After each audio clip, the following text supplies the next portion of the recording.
Nah, pada saat itu Ibu Nita memutuskan untuk mengakhiri hidupnya, untuk mau bunuh diri, tetapi Tuhan Yesus yang Maha Baik datang menghampiri hidupnya, menjamah, mengubahkan, dan menolong, mengangkat kehidupannya, sehingga pada saat ini Ibu Nita ada, itu karena karya Tuhan yang begitu ajaib di dalam hidupnya. Salam untuk seluruh channel, tim, dan penonton yang hadir di rumah. Haleluya, puji Tuhan. Bagaimana kabar Ibu? Baik, luar biasa.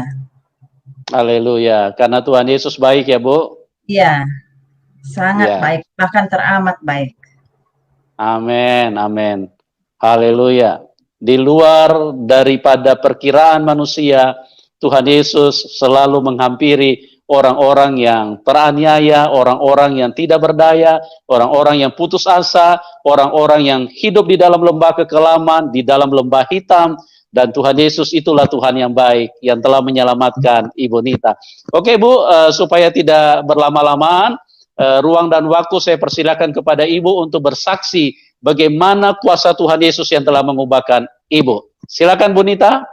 Ya, baik, terima kasih waktunya, terima kasih untuk malam ini, terima kasih kepada Tuhan saya, Yesus Kristus, dan kuasa Roh Kudus yang selalu menyertai kehidupan saya dan anak-anak serta keluarga saya. Sampai hari ini saya kuat, sampai hari ini saya ada, karena Tuhan Yesus selalu membimbing saya dalam kehidupan saya. Saudara yang terkasih, malam ini saya akan berbicara tentang kehidupan saya, bagaimana saya hidup sebelum saya mengenal Yesus Kristus dan setelah saya mengenal Yesus Kristus, dan bagaimana Tuhan ada untuk kami satu keluarga bisa mengenal kedahsyatan Tuhan dalam menyelamatkan jiwa saya, anak-anak saya, dan rumah kami yang menjadi mesbah Allah. Saudara yang terkasih, malam ini saya akan memulai memperkenalkan diri saya. Nama sebelum saat ini, nama saya dulu itu seorang hajah, Mas Nita Dinata. Garis keturunan saya dari suku Sunda yang cukup fanatik di dalam keluarga, apalagi saya memegang satu syiar untuk menyampaikan agama saya pada saat itu, tapi saya dengan leluasa saya menyampaikan bahwa inilah agama yang benar pada saat itu. Saya menjunjung tinggi agama leluhur saya, dan saya bekerja keras untuk mereka, Allah yang saya agungkan pada saat itu. Sampai pada saatnya suatu hari saya background Muslim, background keluarga Muslim juga. Saya punya suami sebelum meninggal juga Muslim. Setelah beliau wafat, saya hidup sendiri beserta 4 anak. 4 anak yang kecil-kecil pada saat itu, dan saya hanya memikirkan bagaimana membesarkan anak-anak saya, bagaimana saya bisa menyelesaikan bisnis saya yang cukup besar, peninggalan dari almarhum, yang saya harus mengelola dengan sedemikian rupa dan harus menjadi besar, karena saya seorang pimpinan di salah satu yayasan yang saya miliki, yaitu Yayasan Al-Fat, dalam arti kemenangan. Al-Fat itu kemenangan. Dan saya berjuang bagaimana saya bisa bersyiar dan dengan menggebu-gebu bahwa saya seorang wanita yang hebat, seorang single parent yang hebat, seorang wanita yang kuat, bisa syiar dengan dana yang sedemikian rupa. Saudara yang terkasih, kesombongan manusia, segala sesuatu yang saya miliki, itu hasil dari keringat, hasil dari bisnis, dan terkadang kami hanya bersyukur kepada Allah Subhanahu wa Ta'ala, terima kasih, dan kami bersedekah banyak. Sampai akhirnya saya punya keinginan untuk membangun satu Islamic Center. Berawal dari itu, berawal dari apa? Dari hawa nafsu. Bahwa uang adalah segalanya. Saya bisa mengatur siapapun dengan uang. Saya biasa memimpin dan saya memanage semua. Dengan keberanian saya memutar otak bagaimana syiar agama saya bisa begitu besar di Indonesia ini. Sampai pada akhirnya saya memutuskan pada saat saya umroh Saya 2 kali naik haji, Bapak Ibu yang terkasih, dan umroh itu seperti dari Jakarta keluar kota antar Indonesia. Saking seringnya, sebulan bisa 1 kali, 2 kali, bisa 3 kali, tergantung kemauan saya. Karena mudah. Dan saya juga ada sedikit bisnis dengan mampir di Dubai.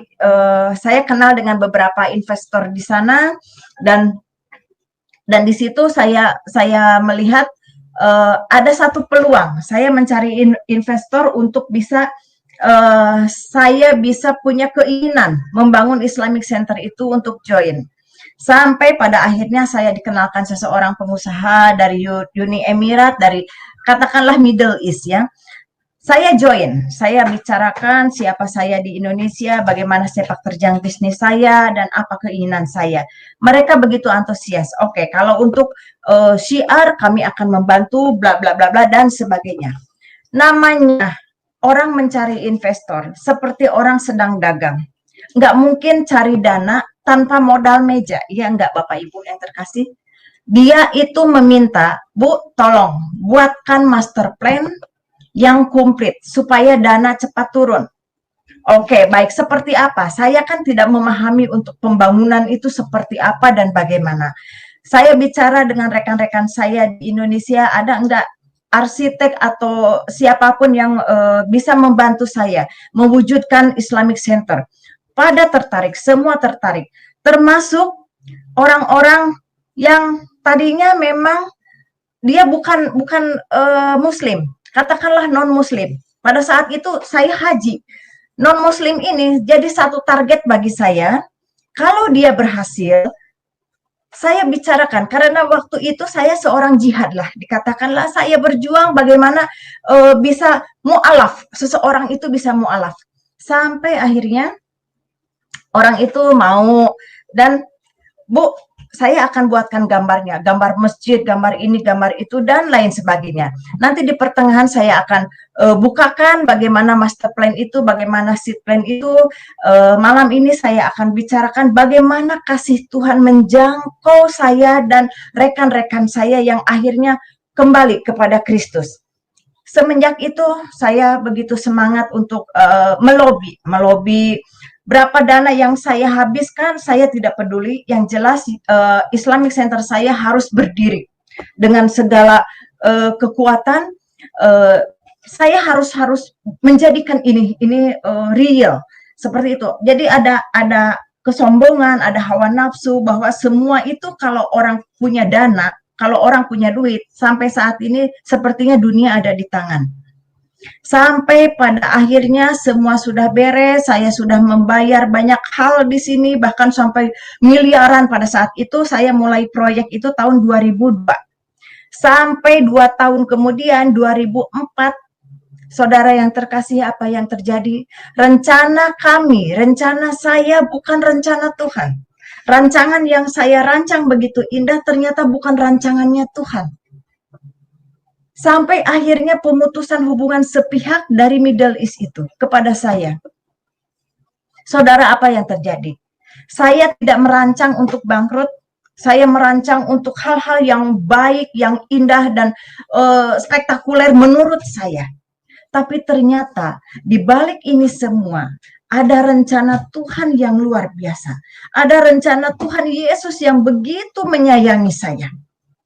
Bagaimana kehidupan saya sebelum mengenal Kristus, saya begitu punya kasih, saya banyak bersedekah. Tapi hal-hal kemanusiaan saya, kedagingan saya itu begitu besar. Bagaimana Tuhan Yesus begitu sayang kepada saya, sampai semua dihancurkan. Pada saat itu yang ada di pikiran saya, seperti kiamat Bapak Ibu yang terkasih, saya seperti jatuh dari langit yang ketujuh. Saya tidak tahu karena rencana dan rancangan saya itu begitu bagus, begitu sempurna. Tapi ternyata ini yang saya alami. Saudara tahu kepada siapa saya marah? Yang pertama, bukan kepada Middle East itu, bukan kepada orang-orang yang membantu saya, tapi saya marah kepada Tuhan saya, kepada Allah Subhanahu wa Ta'ala. Saya begitu marah sekali. Padahal di Alkitab sebelumnya dikatakan orang yang berjihad itu akan Tuhan lindungi, bahkan akan berlimpah-limpah. Tapi kenyataannya bukan berlimpah-limpah, yang ada saya habis, saudara. Habis total. Saya pinjam uang teman juga, saya jual rumah, jual apa yang saya punya. Saudara yang terkasih, yang saya miliki terakhir hanya 4 anak. Saya tidak punya apa-apa lagi. Dari serba ada menjadi serba tidak ada. Sampai saya terakhir baju-baju saya, baju muslim saya, kerudung saya, semua itu yang mahal-mahal saya lelang habis hanya untuk makan. Semua yang ada saya jual hanya untuk menutup utang. Miliaran, saudara. Bukan omong kosong. Malam ini saya bicara tentang bagaimana Tuhan menyempurnakan hidup saya. Bagaimana Tuhan memulihkan hidup saya. Saya tidak orang kaya juga hari ini. Tapi bagaimana Tuhan Yesus menyertai hidup saya dan menyelamatkan jiwa saya dan anak-anak saya. Saudara yang terkasih, singkat kata, setelah hancur saya hanya bisa menangis, bisa menyalahkan Allah, saya bisa marah kepada seseorang yang pada saat itu saya sanjung. Kenapa bisa ini terjadi? Di mana kuasamu? Di mana suaramu? Tidak ada. Sampai dalam kesendirian saya, saudara, jangan dikira orang kalau jatuh semua rekan-rekan saya itu masih dekat. Tidak. Pada saat orang bangkrut, pada saat tidak punya apa-apa, satu persatu tanpa dikomando, teman-teman saya, relasi-relasi saya itu pada pergi. Satu persatu, tinggal saya dan anak-anak. Hanya satu yang bisa saya salahkan, yaitu Tuhan saya yang pada saat itu. Saya berjuang untuk Dia. Saya melakukan ini untuk Dia, bukan untuk saya. Tapi di situ ambisi saya juga ada. Karena saya terus terang pada saat itu, saya tidak suka dengan orang Kristen, saudara. Saya sangat membenci Tuhan Yesus. Yang saya pikirkan, bagaimana Islamic Center bisa berdiri. Tapi bagaimana, saudara, pada hari ini, pada malam ini, kasih Tuhan bukan membenci saya, tapi Dia yang pertama menolong saya. Singkat cerita, saudara, pada saat itu saya sudah habis-habisan, saya tinggal di rumah petak. Di rumah petak yang tidak ada apa-apa, hanya satu lampu. Tahu sendiri rumah petak seperti apa, saya dan anak-anak tidur di situ, apa-apa aktivitas di situ. Saya tiap malam itu rajin tahajud, saya berdoa, tapi tidak pernah ada jawaban. Kenapa ini bisa terjadi? Kekecewaan, kemarahan, putus asa, dan sebagainya berkecamuk di dalam rumah petak itu. Tidak ada yang menolong saya. Relasi saya pergi semua, teman saya pergi semua, orang-orang hebat dari organisasi-organisasi relasi saya juga tidak ada yang datang karena tahu Ibu Haji bangkrut. Islamic Center-nya nggak jadi. Beda dengan sebelumnya, semua mengaku saudara, mengaku teman, dan siap membantu. Seperti pasukan. Tapi begitu komandannya hancur lebur, tanpa dikomando mereka pergi saling menyelamatkan diri. Tapi yang ada pada saat itu, bagaimana saya melangsungkan hidup dengan anak-anak, dengan uang yang tersisa dari miliaran, saudara, tinggal 15.000. 15.000 perak, mau beli apa? Bagaimana hidup saya besok? Sudah tidak ada lagi yang bisa saya makan. Satu persatu saya jual untuk bisa mempertahankan hidup. Sampai akhirnya suatu malam saya sudah sangat putus asa, sangat letih untuk berteriak kepada Tuhan saya. Saya capek menangis dan saya capek minta tolong kepada rekan-rekan yang ada hinaan.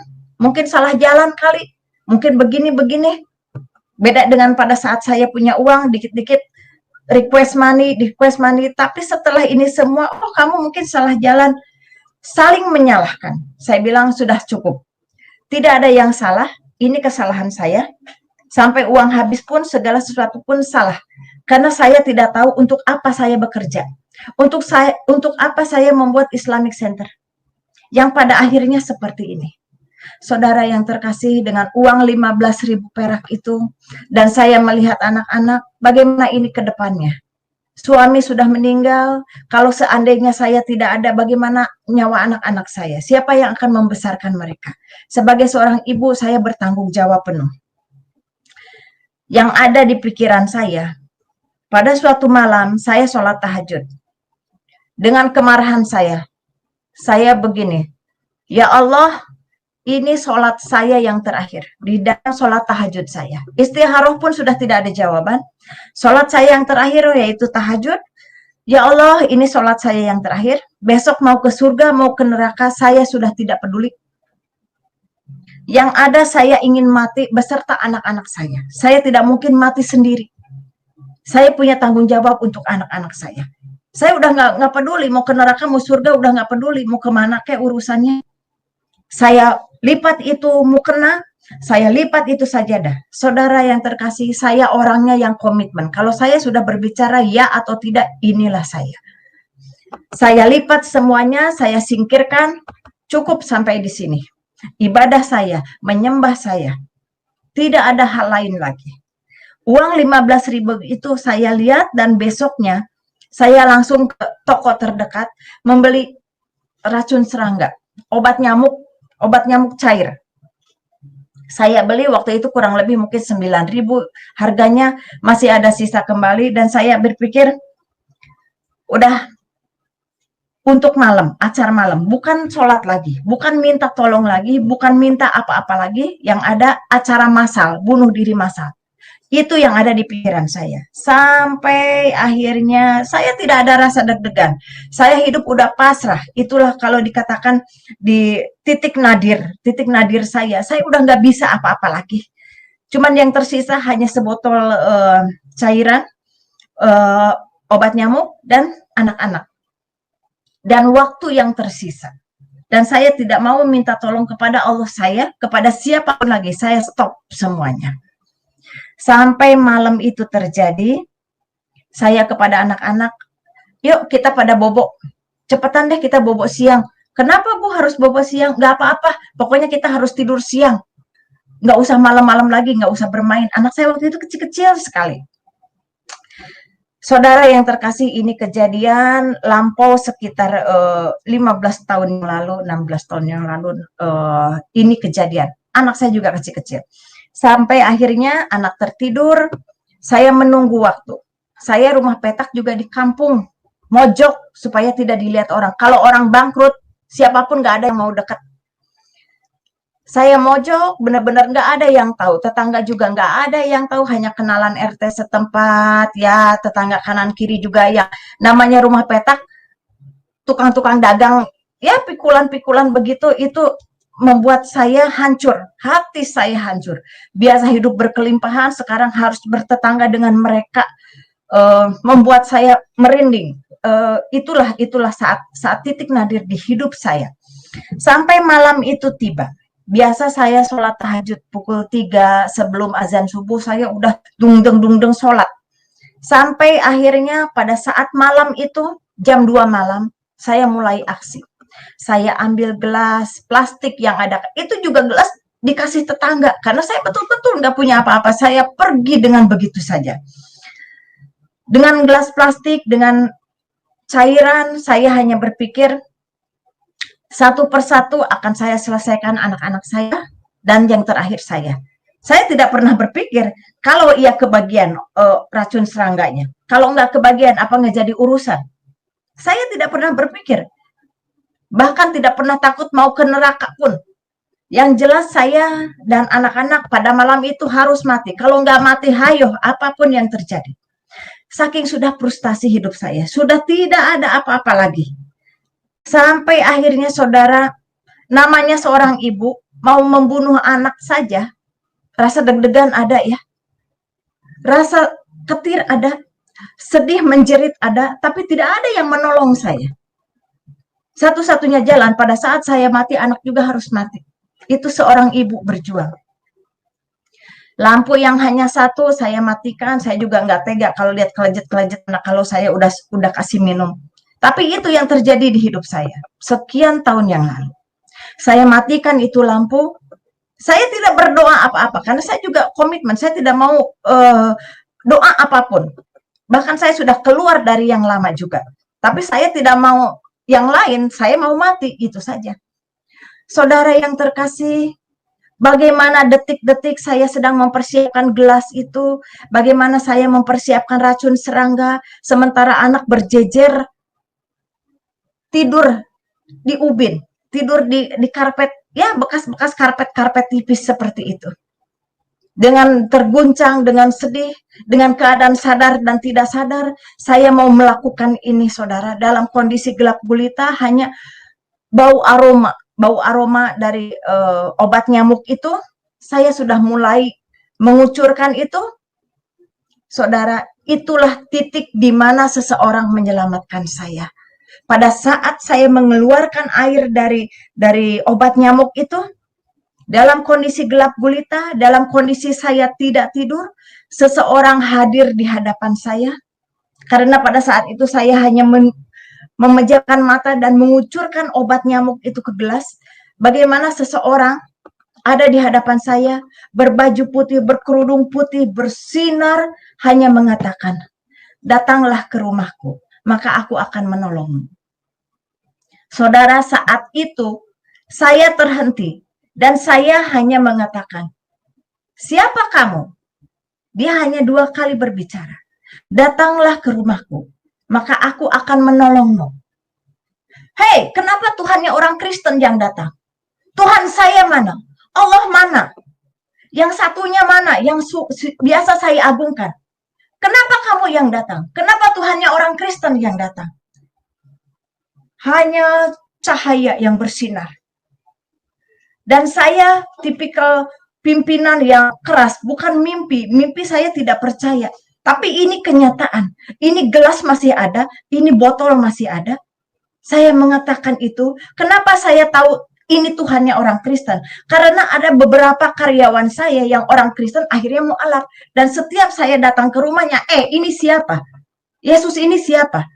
Saya nggak suka sama dia. Tapi pada saat titik nadir itu, pada saat hidup dan mati itu, justru dialah yang menolong saya satu-satunya. Saya mengatakan, kalau memang kamu mau menolong saya, tolong pelihara saya dan anak-anak. Tapi saya mau cari tahu dulu ajaranmu seperti apa. Saya tipikal orang yang seperti itu. Bukan langsung percaya, saudara. Bukan langsung, oh iya, saya akan ikut. Tidak, saudara.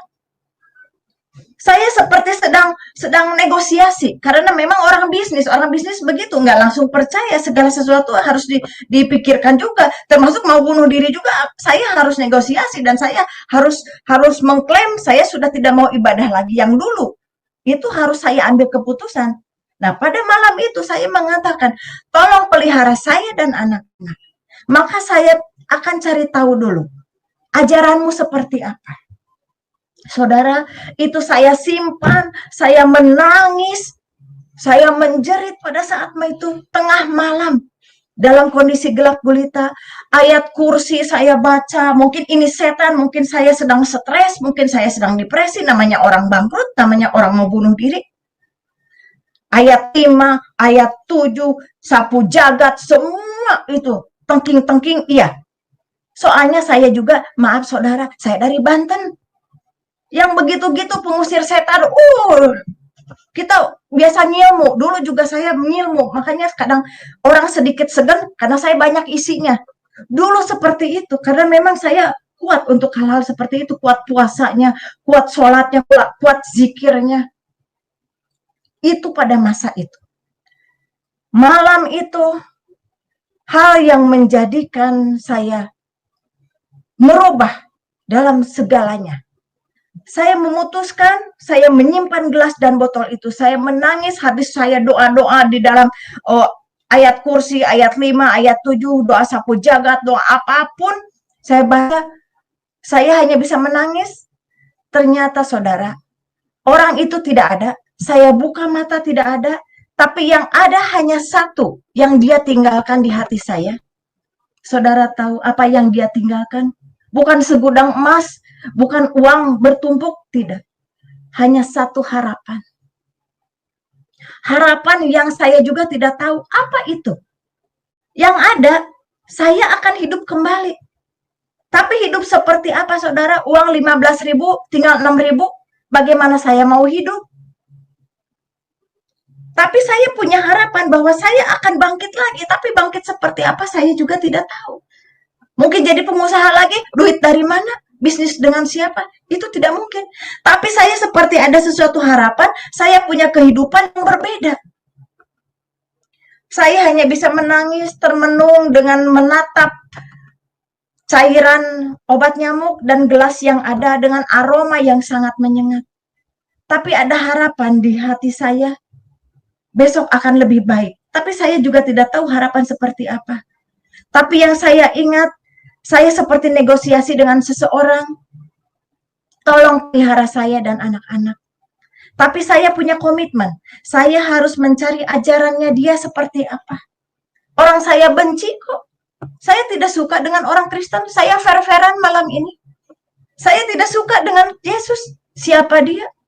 Sama seperti yang lain, ajaran-ajaran yang lain yang pernah saya alami, yang pernah saya terima, apalagi saya seorang hajat, tahu jelas, oh ini mah bukan Yesus, ini mah Yudas Iskariot, seperti ini, sama ceritanya seperti itu. Tapi saya komitmen, saya akan mencari ajaran seperti apa. Sampai malam itu berakhir, subuh berakhir, saya hanya merenung, mata sembab, habis menangis, seperti malam itu seperti sesuatu yang dahsyat, yang luar biasa dan hanya sekejap. Saya tidak pernah mengalami hal itu. Saya biasa bertapa, saudara ya, untuk ngisi-ngisi ilmu. Tapi pada malam itu sangat jauh berbeda. Dan saya tidak tahu apa yang terjadi. Yang ada harapan dan saya berkomitmen mencari ajarannya. Dan saya yakin dia akan menolong saya. Dan dia akan, maksud saya akan membantu saya dan anak-anak. Akan merawat saya dan anak-anak. Seperti apa saya juga tidak tahu. Sampai pagi itu terjadi, saya pindah ke rumah petak itu di kampung. Tidak ada orang yang tahu, namanya orang bangkrut, ngumpet. Sampai akhirnya ada seseorang yang ngetuk pintu. Dan dia mengatakan, tok, tok, tok, tok. Oh, siapa ya? Kok ada tamu sini? Saya kaget. Saya kaget sekali. Udah semalam kaget didatengin seseorang yang saya juga baru melihatnya. Udah saya juga kaget mau mati nggak jadi. Sekarang kaget lagi ada yang ngetok pintu. Saya bukakan pintu. Selamat pagi Pak. Mau cari siapa? Oh maaf Bu, ini rumahnya Ibu Nita ya? Oh iya Pak, Bapak tahu dari mana? Saya tanya lah. Orang dia tahu kok nama saya. Bapak tahu saya dari mana? Bapak itu hanya mengatakan dengan tenang, Bu, saya dari tetangga sebelah, RT sebelah katanya. Saya tahu Ibu berserta anak-anak, ibu janda dengan anak yatim ya Bu ya, katanya. Saudara, dulu saya janda-janda kaya, saya sering bersedekah kepada anak-anak yatim. Tapi saat pagi itu ada seseorang bilang, ibu janda ya, katanya ini dapat sedekah, katanya sama anak yatim. Saudara, itu saya seperti tersentak lagi, seperti meledak. Kok saya sampai sehina itu gitu ya, bagaimana hidup saya udah nggak berani lagi bilang ya Allah, udah nggak berani, cuman ya ini bagaimana saya. Tapi bapak-bapak itu bawa sekantong kresek, ibu katanya ini jatah ibu untuk ibu dan anak-anak katanya, kami dari RT sebelah, jadi ibu mohon ini diterima. Oh baik Pak, terima kasih. Yang ada di pikiran saya harus ngasih makan anak-anak, udah selesai. Si bapak itu siapa namanya, saya juga tidak menanyakan. Baik Pak, terima kasih. Saya tutup pintu. Saya hanya merenung.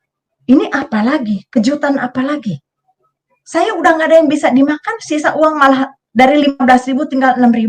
Sekarang ada seseorang yang datang, udah malamnya ada yang kaget juga datang ke saya. Sampai mau mati pun saya nggak jadi.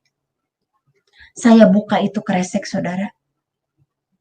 Sembako dari seseorang yang dikasih, plus ada amplop. Saya buka isinya 25.000. Biasalah sembako ya, ada beras, ada yang lain-lain. Dan saya tidak tahu siapa yang mengirim. Tapi saya tegaskan, saudara yang terkasih, Bapak Ibu yang terkasih, dari seluruhnya, saya memilih Kristus bukan karena sembako ini ya. tapi karena ada harapan dan keselamatan yang Tuhan Yesus tawarkan kepada saya, dan saya mengikuti ajarannya dengan begitu luar biasa. Ini hanya menyelamatkan pada saat itu. Tapi saya tidak mencari ini. Tapi seseorang datang menyelamatkan saya pada saat itu. Kembali saya bercerita. Saya punya uang 25.000, punya sisa uang 6.000. Saya orang bisnis. Bagaimana saya bisa melanjutkan hidup? Saya punya sembako yang ya mungkin hanya 1 minggu. Dengan 4 anak yang cukup kecil-kecil. Saya harus kasih makan mereka. Saya berpikir dengan uang yang ada. Saya harus berputar otak. Bagaimana saya melangsungkan hidup saya. Nggak mungkin dong seseorang menunggu lagi. Oh, saya nunggu orang bersedekah lagi. Nggak mungkin. Saya harus berjuang. Sampai saya berpikir, saya tahu memasak, saya tahu bikin sesuatu, dan yang murah, yang ada di pikiran saya, bagaimana saya menjual susu kacang kedelai. Karena dulu saya pernah ekspor kacang kedelai, saudara. Ke Kopti juga saya isi kacang kedelai, ekspor juga iya. Saya pernah ngajarin orang, ayo bikin susu kacang. Tapi saat itu yang ada di pikiran saya harus bikin susu kacang untuk menyelamatkan saya. Modal segitu. Saya ke tetangga, pinjam blender, saya ke pasar, jalan kaki, pakai sendal jepit. Dulu turun naik mobil, ada bodyguard segala, tas ada yang nenteng, namanya Ibu Haji orang kaya. Sekarang ke pasar jalan kaki, pakai sendal jepit, gembel. Jangan tanya kerudungan. Jangan tanya yang lain. Apa ada saudara saya, rekan-rekan saya yang nanya, kamu udah makan belum? Yang ada, kenapa Bu Haji jadi begini? Mungkin stres, mungkin depresi. Tapi saya nggak peduli. Saya ke pasar, orang melihat dengan mata sebelah, orang buang muka, kadang orang, saya punya uang di orang juga mau ditagih orang tutup pintu, kebalik ya. Saya mau cari uang saya aja, orang tutup pintu. Dulu orang ngantri cari uang ke saya. Tapi saat itu tidak ada satupun yang datang. Saudara yang terkasih, waktu itu saya beli kacang kedelai itu 1/4 1.000 perak. Karena saya kan harus beli yang lain. Kacang kedelai 1.000 perak, plastiknya, karetnya saya minta tuh saya potong-potong. Saya ngaduk-ngaduk, saya pinjam blender ke tetangga, saya mencoba dengan hancur hati saya, saudara. Maju mundur, ini pengusaha, ini businesswoman sekarang harus nenteng plastik. Jualan susu kacang. Saya bikin itu antara maju mundur. Kalau saya maju, bagaimanapun saya punya gengsi. Saya manusia. Kalau mundur, anak-anak siapa yang mau kasih makan? Bagaimana saya punya hidup? Karena saya punya harapan, saya harus hidup lagi. Tapi apakah saya mau jadi penjual susu kacang? Tapi enggak apa-apa. Saya harus melanjutkan hidup. Dan saya punya komitmen, saudara. Komitmen kepada seseorang yang datang di malam itu, seseorang yang bercahaya bahwa saya akan mencari ajarannya seperti apa.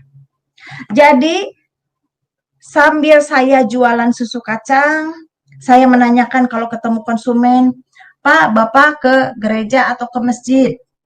Oh, saya ke masjid, Bu. Kenapa? Ibu mau pengajian nanti sama istri saya. Oh, bukan, Pak. Saya menanyakan aja dalam hati. Gue juga suka ke masjid dulu. Gue juga di kerudung. Enggak, Pak. Lain kali aja pengajiannya. Bapak mau beli susu enggak? Oh, beli 1. Oke, enggak apa-apa. Harganya 1.000 perak, lumayan. Jalan lagi. Ketemu ibu-ibu. Bu, ibu ke gereja atau ke masjid? Oh, saya ke gereja, Mbak. Emang kenapa? Saya mau nanya, boleh? Memangnya Tuhan Yesus ada? Oh, ada. Dia Tuhan saya. Begini-gini. Ah, kenapa, Bu? Enggak, saya mau jualan susu kacang. Kan enggak semudah itu, saya percaya. Saya mau jualan susu kacang. Mau beli? Oh, beli. Terus saya tanya lagi setiap hari.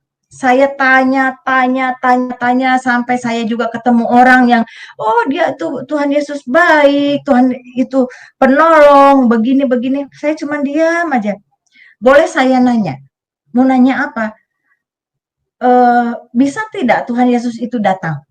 Oh iya, dia sering menampakkan.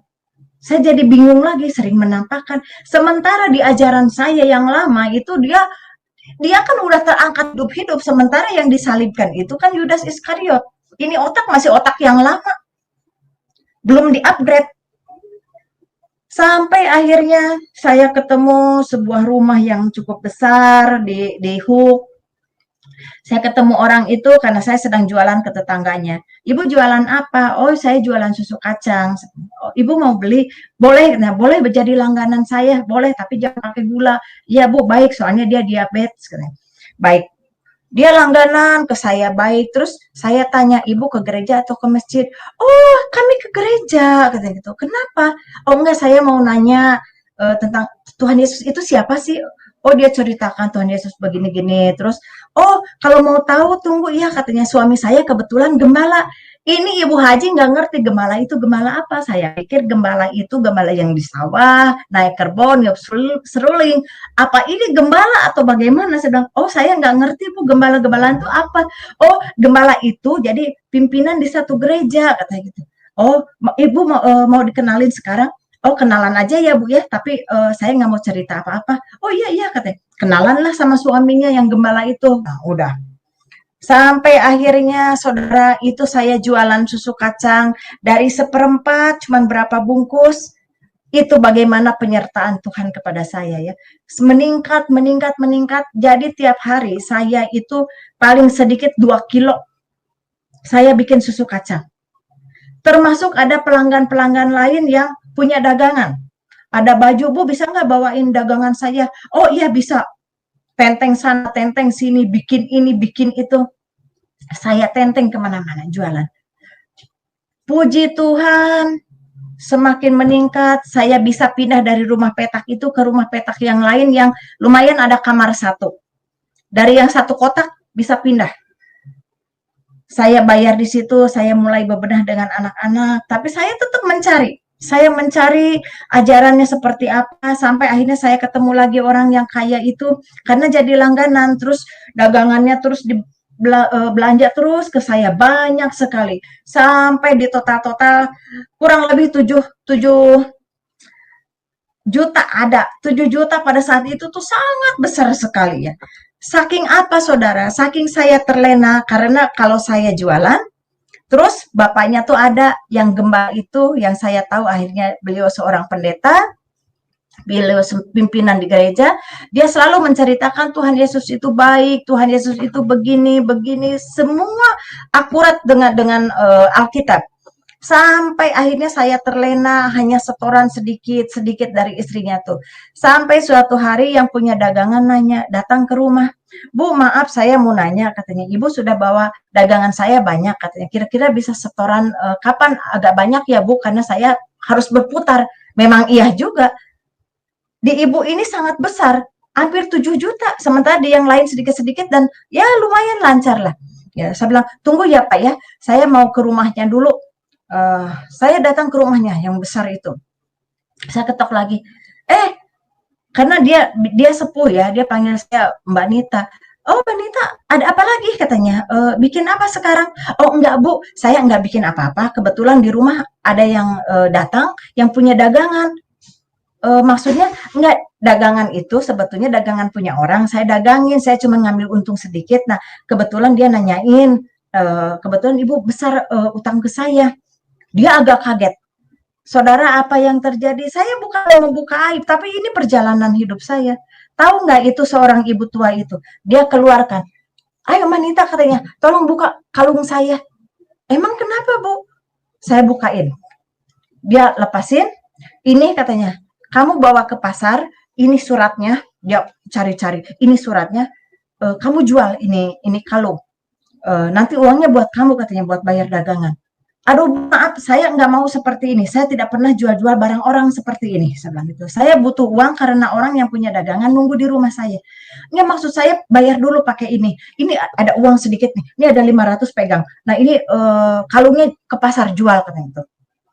Itu saya kan ditunggu orang. Saya jual ke pasar. Cuman dapat nggak sampai 2 juta. Ditambah uang yang cash 500. Udah pakai ongkos. Terus saya pulang ke rumah, saya kasih ke yang punya dagangan. Tunggu ya Pak, saya bilang gitu, doain aja, saya juga sedang mencari, sedang menagih. Nah terus besok paginya saya pikir Dia mau kasih lagi. Saya datang. Kata, ketemu lagi tuh si ibu. Mbak Nita, mulai sekarang kamu nggak boleh lewat depan. Jadi jualannya lewat belakang aja. Oh baik Bu, emang apa? Mbak Nita tahu kan, suami saya kan gembala, suami saya kan hamba Tuhan, saya kan nggak ngerti. Pendeta itu nggak boleh denger yang begini-gini. Saya cuma mikir, ini sakti juga ya, mungkin hamba Tuhan tuh begini ya, mungkin pendeta tuh begini ya, harus bagus, nggak boleh ngutang, nggak boleh denger yang begini, karena yang dibicarakan selalu Tuhan Yesus dan Alkitab. Saya hanya berpikir, oh mungkin harus begini ya kalau di Kristen. Oh iya Bu, nggak apa-apa, nanti saya lewat belakang aja. Saya bilang nggak ke depan lagi. Mungkin belajar sama bapaknya nanti aja deh. Yang penting urusan kita beres. Gitu. Iya, sekarang mulai ke belakang aja. Iya, udah seperti itu.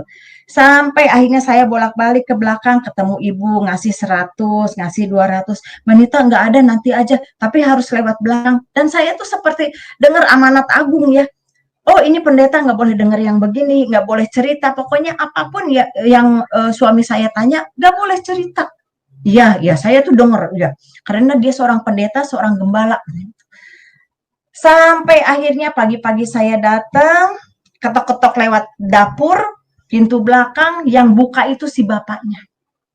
Saya kaget, saya bilang, selamat pagi Pak. Oh ya salam Mbak Nita, gimana katanya? Ya Pak, saya mau biasa nganterin susu, ibunya ada. Oh ibunya lagi nganterin cucu saya katanya ke sekolah, ini kebetulan supir nggak masuk, mobilnya kan berjejer, mobil tuh berjejer, kebetulan supir nggak masuk katanya, jadi istri saya yang nganterin cucu saya. Oh emang kenapa Pak, Mbak Nita? Oh nggak apa-apa Pak, saya hanya mencari ibu saja, mau nganterin susu. Tapi mungkin karena saya kan orang bingung karena ditagih utang juga gitu. Saya mencari ibunya juga mau nagih utang. Saya hanya mau berkelit bagaimana tahu saudara yang terkasih, itu Bapak itu seorang gembala, seorang pendeta langsung begini. Istri saya punya utang berapa? Saya cuma bingung. Sakti juga ini pendeta ya. Kok saya belum cerita dia udah tahu bahwa istrinya punya utang. Enggak Pak, saya mau bicara, mau ketemu ibu. Saya pingin tahu istri saya punya utang berapa, ada catatannya. Ada Pak, saya berikan itu catatan. Ini Pak utangnya sekian, apa aja yang diutangin. Catatan kan ada spray, ada baju, ada kaos, sebagainya ada. Yang udah dibayar berapa, yang belum dibayar berapa, yang masih nunggak, pokoknya macam-macam di situ ada. Saudara yang terkasih, itulah manusia. Saya pikir dia seorang yang sakti, dia bisa tahu. Saya pikir dia seorang yang bagaimana ya, yang hidupnya tuh betul-betul dengan Tuhan tuh seperti menjalin erat. Tapi begitu lihat catatan, mukanya itu sudah berubah. Nggak lama kemudian datanglah mobil istrinya tuh. Begitu masuk, lihat muka bapaknya itu udah berubah merah, istrinya datang, baru juga buka pintu, baru aja nurunin kakinya satu, bapaknya udah teriak, ngan kesini kau, begini, itu saudara yang saya bikin kaget. Semua yang dari Ragunan turun, saya cuman shock, loh kok bisa seperti ini? Saya cuman kaget, seperti dua orang yang berbeda. Beberapa hari yang lalu dia mengajarkan dengan kelemah lembutannya seperti apa, tapi pada saat itu di pagi-pagi itu saya harus melihat ini semua seperti seorang yang membuat saya shock terapi. Sampai saya bilang gini, ibu saya tidak menceritakan ini semua, tapi Bapak yang menanyakan kepada saya, oh ya Nita, nggak apa-apa sih, ibunya udah gugup, udah nangis di situ, udah maki-maki, terus ada anaknya yang laki jadi ngamuk, jadi nonjok pintu atau lemari, bakbuk rame seperti itu. Saya cuma nanya, oke deh, kalian kalau mau berantem, cuman ini siapa yang mau bayar? Terus kata bapaknya tuh, saya masa bodoh, saya tidak akan membayar ini semua. Cari aja yang lain. Saya nggak mau bayar ini, kamu bayar, ke istrinya seperti itu. Nah istrinya seorang ibu tua, tapi memang perlente. Saya bagaimana lagi? Ini siapa yang mau saya tanyakan? Siapa mau bayar? sama semua juga. Akhirnya udah mereka masuk ke dalam, saya cuman bengong dengan bercucuran air mata. Saya berjalan melewati sela-sela mobil, berjejer 4 mobil, saudara. Saya lewatin mobil itu dengan menangis. Saya bilang, bagaimana ini bisa terjadi? Udah saya susah, baru dagang seperti ini. Dikasih lagi susah. Saya cuman berpikir, saya duduk di bawah pohon sambil bawa dagangan dan apa masih ada yang saya belum lakukan. Mungkin saya kurang sedekah, mungkin saya memang harus habis total. Tapi saya udah habis-habisan ini. Yang ada tinggal tanggungan utang. Saya hanya berpikir, ya saya harus punya tanggung jawab, saya akan membayar utang ini. Tapi nggak tahu bayarnya bagaimana. Saya hanya berpikir lagi, mau ngomong ke Tuhan Yesus, saya masih malu karena saya masih mencari ajaran seperti apa. Saya juga tidak tahu dibaptis seperti apa. Saya juga belum mengklaim bahwa Yesus adalah Tuhan saya. Saya masih ombang-ambing. Saya mau manggil yang lama juga saya sudah tidak mau. Karena saya komitmen tidak akan pernah memanggil lagi. Saya mau memanggil yang baru juga saya belum kenal-kenal banget. Jadi saya juga agak di persimpangan. Yang jelas saya harus membayar utang-utang ini. Sampai akhirnya pulang ke rumah, saya hanya diam, saya akan membereskan. Saya datengin, saya dagang lagi, terus dagang lagi. Puji Tuhan, selalu Tuhan kasih tambah-tambahkan. Sampai akhirnya saya kenalan dengan seorang janda tua. Saya mau beli katanya susunya. Iya baik, kita doa dulu ya katanya. Doa dulu. Mbak dari mana? Oh saya orang Sunda. Saya sedang mencari seseorang. Siapa? Tuhan Yesus itu siapa? Oh dia senang. Itu ibu sepuh itu seorang janda dagang juga. Dia selalu borong. Dia bilang begini, mulai sekarang dagang ke sini ya katanya. Saya mau beli katanya susunya. Iya baik. Ntar kalau pulang dia dagang lauk-lauk matang gitu. Ntar kalau udah nih bungkusin dia buat anak-anak katanya gitu. Puji Tuhan, saya udah kayak ibu lah. Saya juga kan sendirian. Nah sampai akhirnya dia bilang gini, sekarang dagangannya jangan kemana-mana, saya borong deh semua dagangannya. Jual apa? Jual keripik, jual susu kacang, saya borong. Dia kasih uang 100.000 ke saya. Nanti sore saya akan undang kamu ya, akan jemput ke persekutuan katanya gitu. Persekutuan tuh apa? Pokoknya ikut aja katanya. Pokoknya ikut. Ini persekutuan katanya. Di mana? Di Pulau Mas. Terus saya harus bagaimana? Pokoknya pakai baju yang rapi aja. Terus nanti saya akan jemput sama tim saya ke sana katanya. Oh iya, saya udah siap. Dagang kan udah laku. Udah diganti 100.000, mungkin udah kasih lebih juga. Nah, sampai akhirnya saya nunggu jam 2 sore dia jemput saya katanya. Ayo kita jalan katanya. Terus di mobil tuh nggak banyak cerita, cuman puji Tuhan ya, Tuhan Yesus baik, yuk kita berdoa dulu, kita mau berangkat. Terus ada ibu-ibu sama bapak itu bilang begini, karena kita ada beberapa orang di mobil itu. Mbak, nanti kalau disuruh bicara aja ya katanya. Bicara apa? Kesaksian tuh kayak apa? Orang Muslim nggak ada cerita kesaksian. Kesaksian tuh kayak apa ya? Pokoknya cerita aja tentang ketemu dengan seseorang itu, katanya yang malam-malam itu kan Tuhan Yesus. Oh, emang itu Tuhan Yesus ya? Iya, pokoknya cerita aja katanya gitu. Nanti kita akan dengar semua. Oh ya udah, nanti saya cerita deh gitu. Ini saya kan polos, orang nggak ngerti apa-apa, itu mau kesaksian kayak mau apa, pokoknya ikut aja. Sampai di Pulau Mas itu dikenalkan, oh ini katanya dari Kedar begini begitu. Saya bingung lagi, Kedar itu apa? Dari Muslim katanya. Oh dari Muslim, oh iya. Terus akhirnya ada persekutuan, oh kumpulan. Saya berpikir, oh ini kayak kumpulan zaman saya dulu, kayak pengajian begitu, kumpul ibu-ibu atau bapak-bapak atau bagaimana. Oh ini ceritanya. Saya cuma diem aja sampai satu persatu ada yang nyanyi, ada yang nyumbang apa. Maaf saudara, itu rumah seseorang yang ternyata rumah di Pulau Mas itu dulunya dia kerja konjen kerja di Austria. Selesai tugas pulang ke Indonesia, bikin persekutuan, jadi kayak ucap syukur gitu. Kalau di Islam dulu kayak syukuran gitu. Oh ini ucap syukur. Sampai akhirnya giliran tim saya itu. oh katanya, kami ada saudara dari Kedar, katanya kami memperkenalkan ini seorang ibu yang akan dipakai Tuhan luar biasa. Saya cuma bingung aja, dipakai Tuhan luar biasa apa? Padahal cuma jualan susu kacang gitu. Pikir cuma gitu aja, ini otak masih duniawi, masih kedagingan, nggak ngerti hal-hal rohani.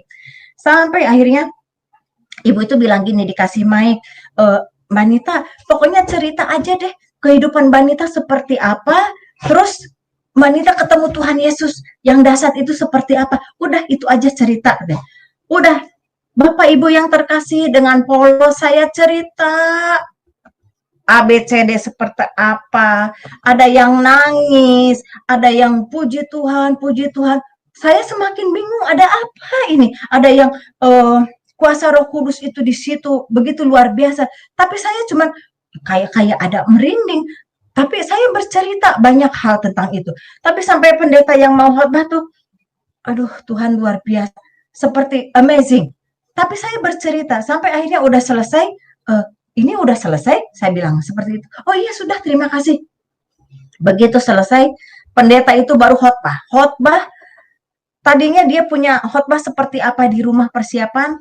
Begitu dengar kesaksian saya, bagaimana Tuhan mengubah seseorang. Bagaimana Tuhan memberikan satu harapan kepada seseorang. Bagaimana Tuhan menyelamatkan jiwa seseorang. Yang saya pikir dulu, waktu saya masih di seberang sana, saya masih di tetangga sana, saya begitu tidak suka dengan kekristenan. Saya fair, saya tidak suka dengan Yesus. Saya selalu menghakimi mereka, tapi pada saat itu justru dia yang menolong saya. Luar biasa. Saya hanya menyampaikan bagaimana kasih Tuhan kepada saya, kepada saudara, kepada pemirsa, kepada penonton yang malam ini ada. Tuhan tidak akan terlambat menyelamatkan saudara, bagaimana Tuhan menyelamatkan saya dan anak-anak saya. Saudara, tidak terhenti sampai di situ. Sampai akhirnya berbagai cerita tentang Ibu Haji yang murtad sampailah terdengar kepada organisasi-organisasi yang cukup besar.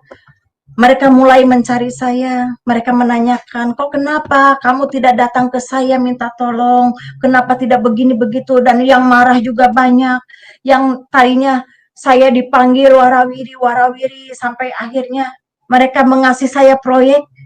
Bu Haji, mungkin kita bisa kerjasama lagi, saya ada proyek deh, katanya gitu. Saya akan kasih proyeknya. Saya hanya mengatakan, saya sudah tidak tertarik dengan proyek. Saya cukup nyaman dengan jualan susu kacang dan saya punya harapan untuk hidup. Kok katanya saya dengar-dengar Ibu Haji sudah ikut, siapa itu katanya? Kumpul-kumpul sama orang-orang dari seberang sana. Sekarang katanya, Ibu sudah ikut-ikutan katanya, ke gereja lah. Ikut-ikutan Yesus lah. Itu nggak benar. Itu nggak ada Yesus-Yesusan, itu hanya cerita. Saya hanya mengatakan, sebetulnya saya tidak ikut Yesus, saya tidak ikut Kristen. Tapi Tuhan Yesus, Tuhannya orang Kristen, masuk di hati saya. Dia memberikan harapan kepada saya di saat tidak satupun orang yang sanggup menolong saya. Bahkan Tuhan saya di masa lalu. Tidak ada relasi pun yang datang kepada saya. Semua menyingkir. Hanya dia, Tuhan Yesus yang saat ini saya kenal. Hanya dia yang datang kepada saat saya di titik nadir yang paling dalam. Pada saat saya hidup dan mati. Bahkan saya rencana mau membunuh anak-anak saya. Supaya mereka tidak terlantar. Mungkin ibu harus berobat, mungkin ibu harus tenang dan sebagainya. Saya bilang mohon maaf. Saya berterima kasih mau diberikan proyek, saya berterima kasih dirangkul kembali, tapi saya punya komitmen, saya sedang mencari ajarannya Tuhan Yesus dan saya akan terus mencari ajarannya yang benar untuk hidup saya, tidak untuk yang lain. Jadi saya mohon permisi dan saya akan kembali berjalan sambil jualan susu kacang lagi. Gak apa-apa, kekurangan juga tidak masalah. Tapi saya dalam pemeliharaan dan penyertaan Tuhan saya. Saya belum dibaptis, tapi saya yakin dia menolong saya. Dia Allah yang hidup bagi saya. Saya tidak minta pertolongan, justru saya minta pertolongan kepada Tuhan saya yang lama, yang datang malah Tuhan yang baru, yang tidak saya kenal. Bahkan umatnya juga saya mualafkan. Baik kalau begitu, sudah berarti proyek nggak jadi ya, nggak deal ya, nggak apa-apa ya. Oke, nggak masalah. Silakan ibu berjalan dengan kehidupan ibu yang baru, yang belum tentu akan menjadikan ibu kaya lagi. Saya bilang, saya hidup tidak mencari kekayaan, yang ada saya mencari ketenangan jiwa, itu saja. Dan akhirnya saya keluar lagi dari organisasi yang besar, mereka tutup mata, akhirnya saya ditendang abis, segala cemoohan, dipanggil sana, dipanggil sini, sampai akhirnya bosan saya dikirimin hal-hal yang secara magic juga, supaya saya kembali dan sebagainya. Sampai akhirnya saudara, namanya, saya kalau jatuh, keluarga besar saya juga tidak tahu apa yang terjadi dengan saya. Sampai akhirnya pas liburan, anak-anak biasa sekolah mewah, ini sekolah di kampung. Pas liburan, aku mau ke rumah nenek, katanya mau ke rumah keluarga. Itu kebetulan dia pulang ke Garut. Pulang ke Garut, ya udah anak-anak dengan senang dia ketemu saudaranya. Kita kan hidup di rumah petak yang udah lumayan lah, ada kamar satu. Oke deh, kita ke Garut. Saya tinggalkan anak-anak kan liburan. Saya kembali ke Jakarta. Kembali berpetualang, mencari ajaran Tuhan, sampai datang ke kedutaan Vatikan, menanyakan hanya mencari siapa itu Yesus. Sampai akhirnya saya diperkenalkan dengan seseorang, dia ajarkan saya siapakah itu Yesus, dan saya masih tetap belum yakin. Saya masih harus mencari lebih lagi.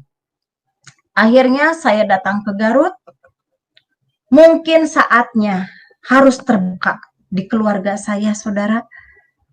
Datang ke keluarga saya, muka mereka sudah berbeda. Yang tadinya, datang dengan cucunya senang-senang, sekarang tuh udah berbeda. Langsung dihadapkan kepada pengadilan syariah. Saya langsung disidang saat itu. Dia langsung menanyakan, kakak saya yang laki-laki, kamu sekarang jadi orang Kristen ya? Saya bilang, saya kaget. Kok bisa sampai? Saya kaget, ada apa ini? Saya bilang, loh, ada apa ini? Saya seperti pura-pura. Kamu sekarang jadi orang Kristen ya? Kamu ikut-ikutan seperti orang kafir. Kamu sekarang jadi kafir. Lebih baik kamu mati di tangan saya daripada kamu jadi kafir. Saya bilang, tunggu dulu. Ada apa? Kakak saya yang laki itu mau mukul saya. Ditahan sama kakak saya yang laki. Namanya di sidang keluarga besar, di situ ada. Nih ya, asal kamu tahu. Lagi liburan, anak kamu katanya mau dikasih makan, bukannya baca Bismillahirrahmanirrahim, malah begini. Kita semua kaget. Terus mau apa?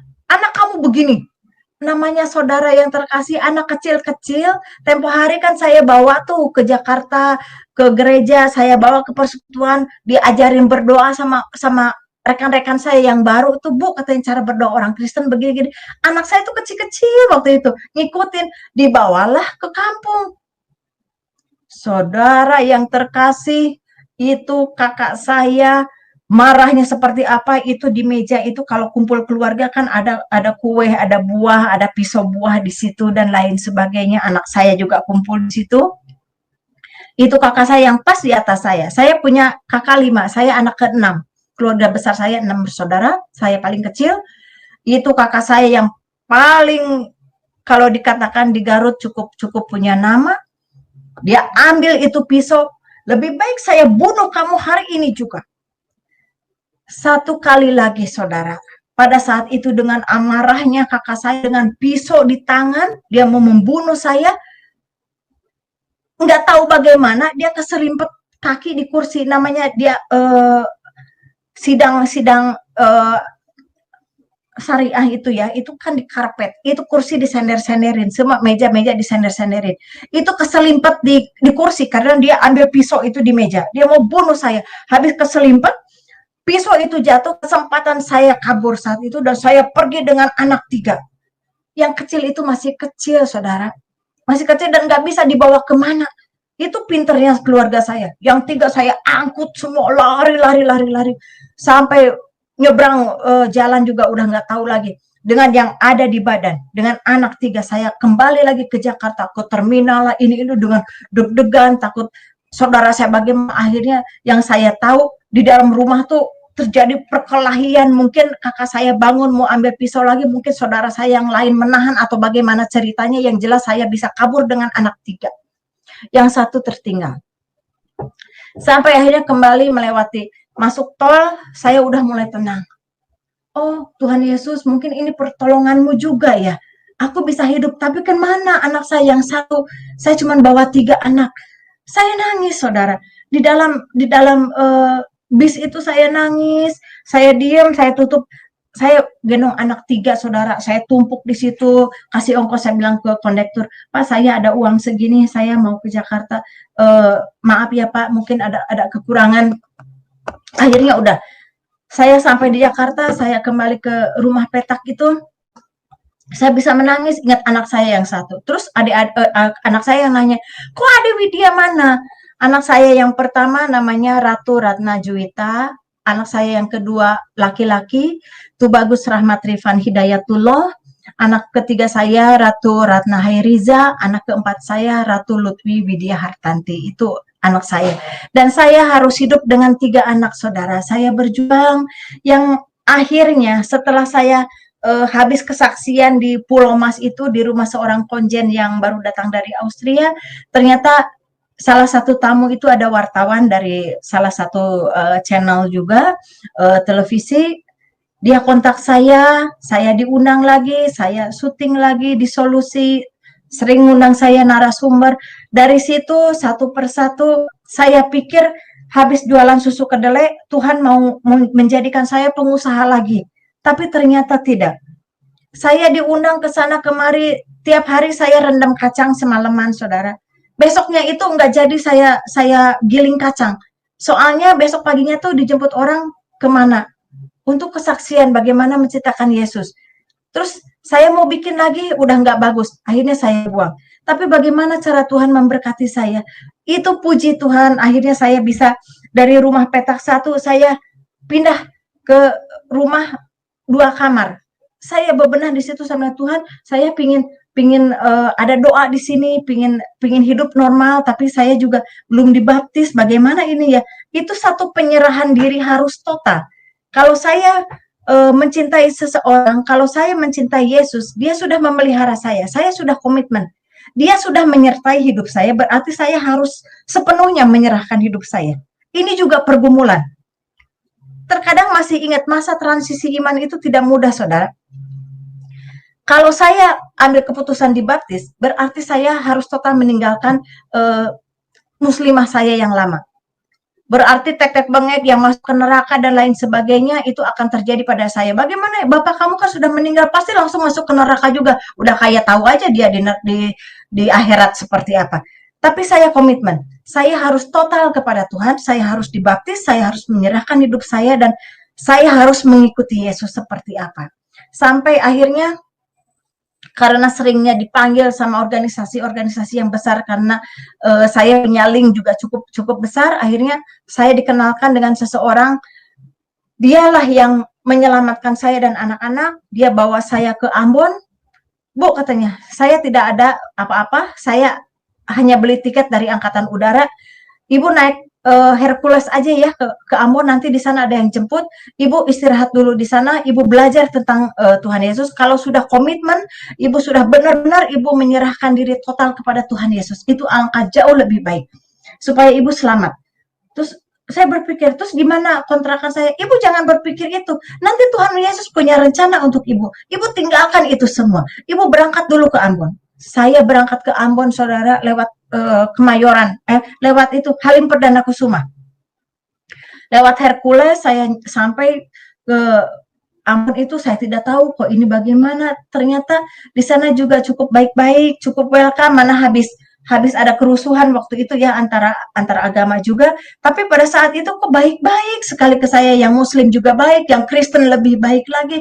Dia begitu welcome. Tadinya saya pikir, aduh, ini bayangkan aja seorang Muslim disarang Kristen, mana habis dulu kan habis kejadian itu ya. Tapi mereka baik-baik kepada saya.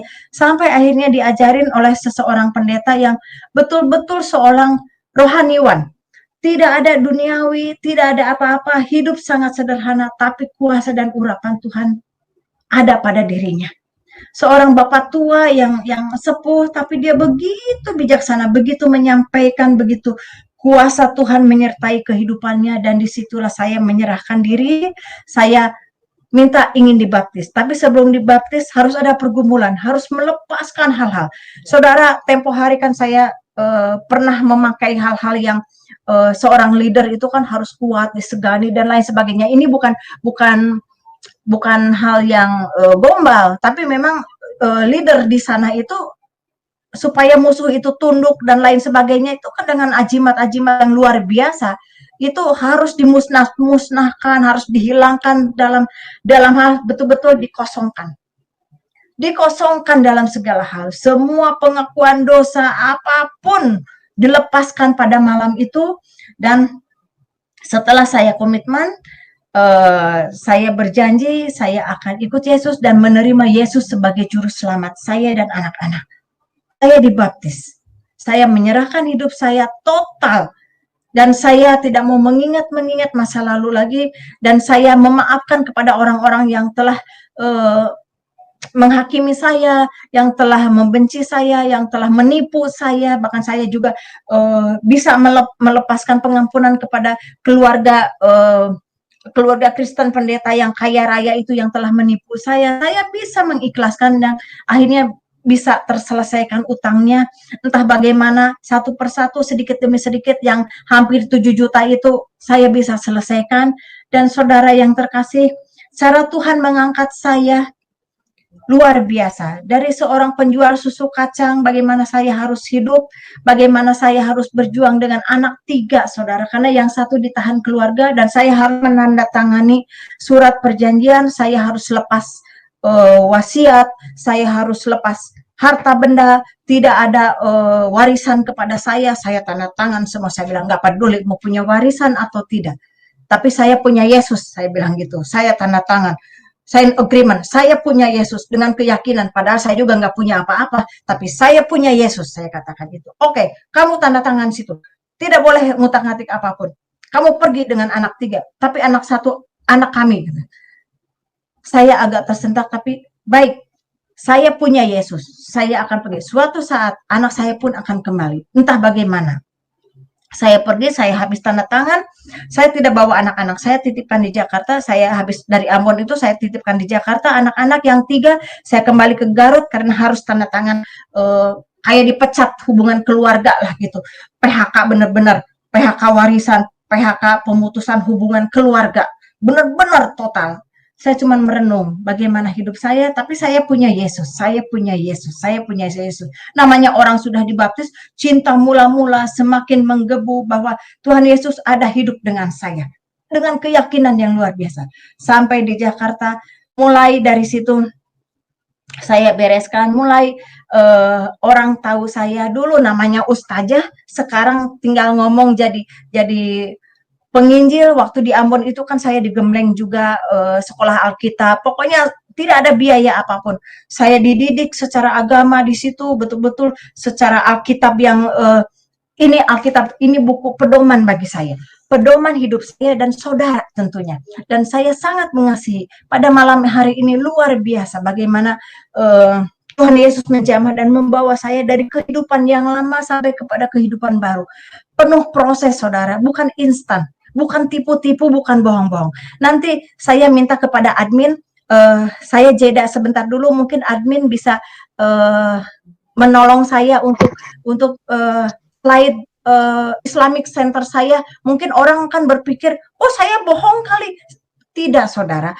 Saya berbicara bagaimana Tuhan menyertai saya, bagaimana Tuhan Yesus membawa saya dalam keselamatan. Mungkin sedikit bisa diperlihatkan kepada saudara terkasih. Karena saya sangat mencintai. Baik. Baik, kita akan tampilkan ya. Ini apa? Yayasan Al-Fatha yang dipimpin oleh Ibu Hajah Masnita Dinata ya. Jadi ini apa namanya? Bukti-bukti yang sangat valid. Jadi bukan sekedar settingan atau rekayasa ya. Jadi Ibu Nita adalah seorang pemimpin yayasan pada waktu itu. Ya, ini PT yang pernah digeluti adalah PT Perkasa Jaya Sakti dan PT Satria Jaya Sakti, ya, sama CV Sentosa Jaya Sakti, terus Padepokan Jaya Sakti, ya. Jadi ada beberapa perusahaan yang memang digeluti oleh seorang Ibu Nita, ya. Dan juga inilah dana daripada Islamic Center, master plan-nya yang pada waktu itu menjadi impian dan tujuan daripada Ibu Nita untuk menghadirkan Islamic Center adalah bukti bagaimana Ibu Nita ini adalah seseorang yang sangat taat di dalam keagamaan dan sangat mencintai keagamaan, sehingga pada waktu itu dengan tujuan di dalam hati dan pikirannya untuk menghadirkan Islamic Center agar agama Ibu Nita yang sebelumnya menjadi lebih besar, lebih maksimal, dan lebih berjaya sesuai dengan apa yang ada di dalam pikiran Ibu Nita pada waktu itu. Ya, ini denanya juga, ya, kita bisa lihat di sini. Jadi semuanya jelas. Nah, ini billing. Masjid, hospital. Ya, ini ya. Ini Ibu Nita apa aja nih, Bu? Ibu iya, bisa lihat di layar, Bu? Bisa, sebentar. Mungkin bisa dijelaskan. Saya ada di sini, ini tentang, sebentar. Oh, ini coba dibesar. Tentang building, ya. Ada masjid di situ, ada masjid, ada hospital, ada office kompleks, ada hall, multifunction room, karena pada saat itu ada padepokan kayak paguyuban seperti itu, padepokan. Ada dormitory, ada semacam asrama pesantren, ada all folks home untuk orang tua, all folks home itu untuk panti jompo lah, seperti itu.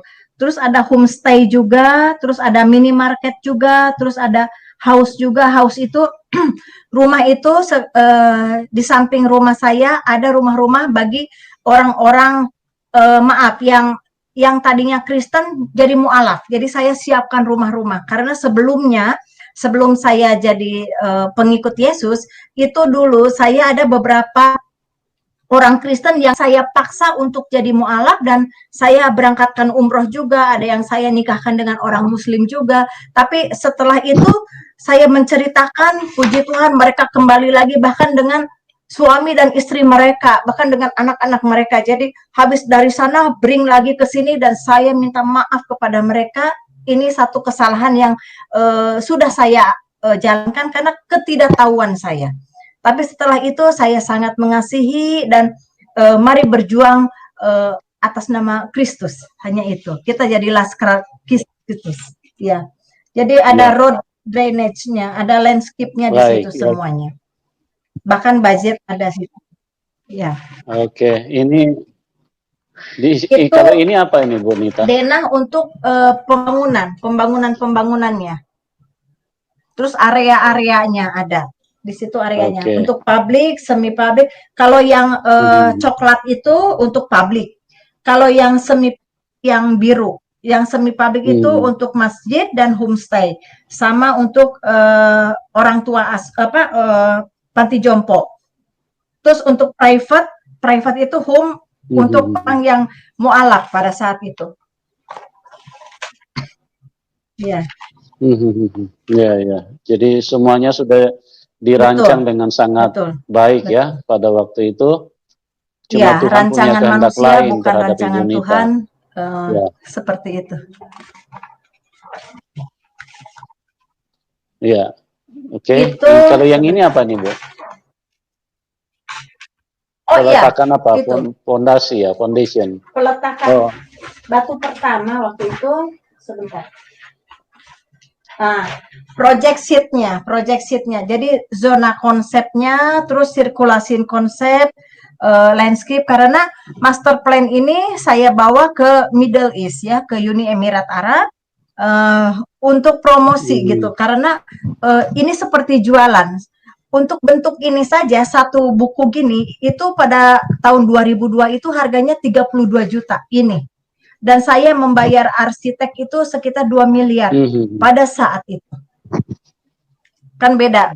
Saya kontrak dengan dokter-dokter untuk MARS ya, manajemen anggaran rumah sakit itu untuk manajemen rumah sakit.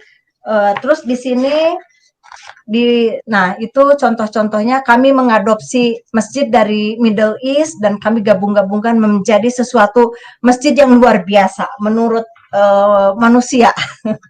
Menurut saya pada saat itu. Iya, iya. Betul. Ya, jadi Betul. unik ya Bu ya rancangan. Ya. Ya, luar biasa ya. Jadi untuk gambarnya saja 32 juta, arsiteknya untuk aja 2 miliar saya bayar. Arsiteknya 2 miliar. Jadi ini proyek yang sangat besar pada waktu itu. Dan mungkin pada waktu itu menjadi kebanggaan sangat dari bangga, Ibu Nita karena ya pada saya waktu itu ya. berkeinginan khususnya Jawa Barat itu ingin semuanya orang Muslim. Semuanya orang Muslim, karena saya tidak suka Kristen, saya benci dengan Yesus pada saat itu. Jadi saya menggebu-gebu jadi Islamic Center terbesar seperti itu, manusia. Seperti itu, Pak.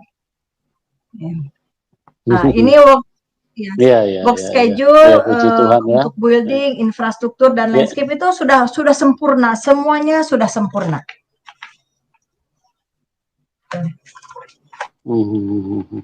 Ya, next. Oke, next.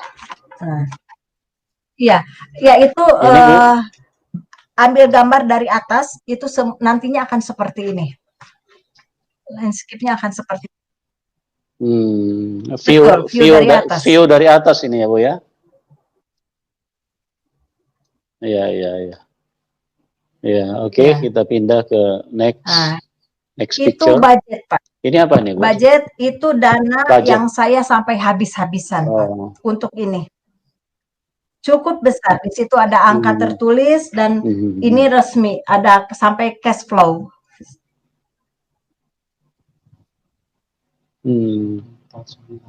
Ya, apa 149 miliar. Apa nih? Miliar apa? Iya. Oke. Ya. Sangat besar ya pada waktu. Betul, mulai proyek 2002 ya, Bu, ya? 2004 hancur.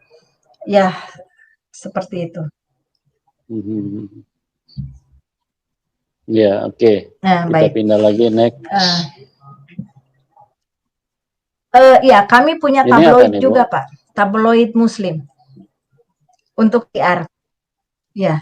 Jadi untuk siar, terus kadang ada hal-hal yang apa ya, seperti inilah apa ya, yang terbaik saat itu gitu. Seperti itu. Ya. Ya. Jadi programnya dituangkan ke dalam tabloid ya, Bu ya. Ya, ini rencana pekerjaan work schedule. Oke. Ya. Mungkin sudah selesai ya, Bu. Oke, silakan Bu. Saudara yang terkasih, itulah silakan. Sekelumit proyek saya malam hari ini. Saya menyampaikan begitu luar biasa bagaimana Tuhan Yesus berkarya dalam kehidupan saya. Saya akan lanjutkan jika saudara masih ingin mendengar kesaksian saya bagaimana. Untuk tim masih bersedia, saya akan melanjutkan episode selanjutnya biar malam ini kami tuntaskan. Oke, silakan Ibu, silakan. Silakan dilanjutkan. Terima kasih waktunya. Saya akan melanjutkan babak baru setelah saya menerima Kristus dan setelah saya dibaptis. Saya saat itu sudah mulai pelayanan. Saya sudah memahami pelayanan, saya diundang ke sana, ke sini. Tidak sulit bagi seorang ustazah, tidak sulit bagi seorang ibu haji untuk berbicara. Karena dulu juga tukang ngomong, sekarang disuruh ngomong. Cuman beda jubah aja. Ganti jubah, sekarang yang ini. Dulu yang ini, sekarang yang ini. Tapi untuk konsep kehidupan, bagaimana saya lebih mencintai sesama, saya lebih peduli kepada sesama, saya lebih ingin menyelamatkan jiwa sebanyak-banyaknya, sebagaimana Tuhan Yesus menyelamatkan saya dan anak-anak. Saudara, semakin besar, itu kejadian kan bertahun-tahun. Saya menghadapi ini bertahun-tahun, terus dengan penuh kesabaran dan air mata dan berjuang. Bagaimana cara Tuhan mendidik saya juga bukan dengan hal yang mudah, dengan hal yang instan. Kadang dihajar juga, kadang diajar juga, kadang disayang juga, dijewer juga, sampai akhirnya saya harus menyekolahkan anak-anak. Saya selalu ada cara Tuhan bisa menyelesaikan pendidikan anak-anak. Saya sampai anak-anak kan semakin besar, ada SMP, SD, SMA, udah berentet seperti itu, 3 anak. Saya hanya begini, Tuhan, saya hanya pelayan Tuhan, saya jualan juga udah nggak seberapa, tapi bagaimana saya bisa menyekolahkan anak saya, Tuhan? Saya tidak punya uang. Yang nanya sekolah ini jutaan, yang nanya ini jutaan, SPP-nya berapa, transportnya berapa, sementara saya juga masih ngontrak. Bagaimana ini Tuhan? Saya tidak sanggup menyekolahkan anak saya. Saya hanya bergumul kepada Tuhan, Tuhan Yesus tolong anak-anak saya. Sekolahkan anak-anak saya. Tolong, saya cuma janda, nggak punya apa-apa. Tolong, hanya punya Tuhan Yesus. Saya besar harapan. Tolong sekolahkan anak-anak saya. Saya itu sering begini, sering dengar juga. Coba deh katanya cari beasiswa kemana? Saya tanya beasiswa yang di Indonesia ada persyaratan begini. Aduh, repot juga. Saudara yang terkasih, tahu apa yang saya lakukan? Satu persatu karena saya tahu dari konsumen yang saya kenal. Coba cari ke luar negeri katanya. Anak saya dulu sekolahnya beasiswa ke luar negeri katanya. Dari kedutaan. Ini saya udah nggak punya duit, nyekolahin anak nggak bisa, ini udah kepepet, mau bagaimana? Saya datengin satu persatu kedutaan, saudara. Di sini ada beasiswa enggak ya? Kalau ngomong-ngomong Inggris sedikit, bolehlah. Saya nanya ada beasiswa enggak, ada beasiswa enggak. Udah kayak pengemis nyari buat nyekolahin anak. Sampai akhirnya saya ketemu orang, Bu katanya, tuh di Jerman ada beasiswa buat nyekolahin seperti itu katanya gitu. Nanti ada keterangan surat tidak mampu dan lain sebagainya. Oh, saya semangat. Sampai akhirnya saya coba daftarin anak saya. Kamu mau nggak sekolahin ke Jerman? Aduh, gimana? Udah di sini hidup susah, apalagi di sana. Di sana kita punya Tuhan. Sekolah ke sana. Akhirnya, udah dari situ saya coba bikin data, ngumpulin ijazah anak saya dan lain sebagainya. Saudara, jangan dikira semua mulus, yang menghina juga ada. Nah, katanya, cuman anak penginjil, nyekolahin anak ke luar negeri, kayak pengusaha aja, emangnya punya duit, gitu. Itu banyak sekali gitu. Tapi saya nggak gentar. Saya punya Yesus. Dia kan mau nyekolahin anak saya begitu. Saya daftarin anak-anak. Terus saya kumpulkan. Sampai akhirnya, Bu katanya, surat dari universitas di Jerman ada. Oh, kok bisa ya? Tapi di situ harus ada garansi katanya, harus ada harus ngasih uang jaminan kata gitu. Uang jaminan dari mana? Besar pula waktu itu, berapa euro gitu ya. Aduh, uang dari mana ini? Tuhan, Engkau yang menyekolahkan anak saya. Engkau juga yang akan membiayai anak saya juga. Tolong udah kebuka jalan sedikit-sedikit, tolong saya Tuhan, jangan setengah-setengah, tolong full. Akhirnya apa? Tahu-tahu ada orang nelpon saya ke Bu katanya bisa nggak saya kontrak dengan salah satu gereja di situ Ibu kan bisa seminar ya Ibu bisa ngajar nggak ya bisa ngajar sedikit-sedikit ngajar apa Islamologi oh iya baik saya ngajar Ibu bisa khotbah ya bisa lah kalau nggak bisa tolong ajarin saya juga begitu orangnya nggak berarti oh saya bisa semua Tuhan Yesus ada untuk saya tidak saya juga oh iya maunya seperti apa saya ngikutin soalnya saya juga sedang belajar jadi sambil Tuhan ngajarin saya ngajarin orang saya juga sambil belajar gitu jadi sama-sama saling belajar saya nggak ada yang pintar di dalam Tuhan yuk gimana oke kontrak ya Bu ya udah gitu saya ceritakan bagaimana perjuangan saya, bagaimana saya mengajar, bagaimana saya khotbah, bagaimana saya seminar, begini-gini. Akhirnya sedikit-sedikit terkumpul. Ada juga Tuhan menggerakkan orang-orang untuk membantu saya. Terkumpullah itu. Bagaimana sebuah gereja juga bisa membantu saya. Oke, Bu, katanya ada sekian, kumpulin. Yang penting anak ibu sekolah. Terus tiketnya bagaimana? Doa lagi aja. Saya doa lagi, saudara. Udah terkumpul, udah dikirim tuh ke Dutch Bank. Karena harus anaknya masih di Indonesia, uangnya harus dikirim ke Jerman sebagai jaminan. Terus udah gitu, Aduh gimana lagi, itu kali bule di kedutaan Jerman kalau lihat saya udah sebel, kali ini si ibu datang lagi.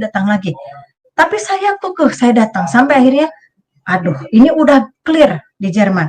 Berangkatnya bagaimana, tiketnya bagaimana, doa lagi. Saya bilang ke anak, ayo kita sama-sama bergandengan tangan, berdoa lagi, udah berdoa. Sampai akhirnya saudara yang terkasih, anak saya berangkat ke Jerman. Akhirnya orang-orang bicara begini, kok bisa ya? Kok bisa katanya nyokolain anak? Tuhan yang menjadikan ini semua, bukan saya. Itu saya selalu kerap seperti ini, saudara. Dan satu hal lagi, saya punya kegiatan di samping saya khotbah, di samping seminar dan ngajar Islamologi juga saya ada kegiatan NGO. NGO itu aktivitas saya untuk lebih peduli. Karena saya begitu, saya kenal Yesus, kasih saya itu semakin besar. Saya tidak punya apa-apa, tapi saya punya pergerakan yang membantu orang-orang yang duafa, membantu orang-orang yang pernah jatuh, membantu anak-anak yang terlantar, membantu orang-orang yang membutuhkan pertolongan. Duit dari mana saya juga tidak punya. Tapi hasil dari saya khotbah, hasil dari pelayanan, saya kumpulkan sebagian untuk hidup, sebagian lagi untuk NGO saya namanya Love and Life. Dulu kan saya punya Yayasan Alfat, Kemenangan. Sekarang Love and Life, antara cinta dan hidup. Jadi saya penuh cinta karena Tuhan Yesus mengajarkan saya lebih mencintai lagi. Dan saya berjalan untuk itu. Jadi kalau di agama saya yang dulu 2,5% untuk Tuhan, kalau saya enggak. Di Kristen 10% untuk Tuhan, tidak. Saya 10% untuk saya, sisanya untuk kegiatan saya. Tuhan selalu menyertakan donatur-donatur bergantian. Kadang ada, kadang tidak ada. Kegiatan saya juga banyak.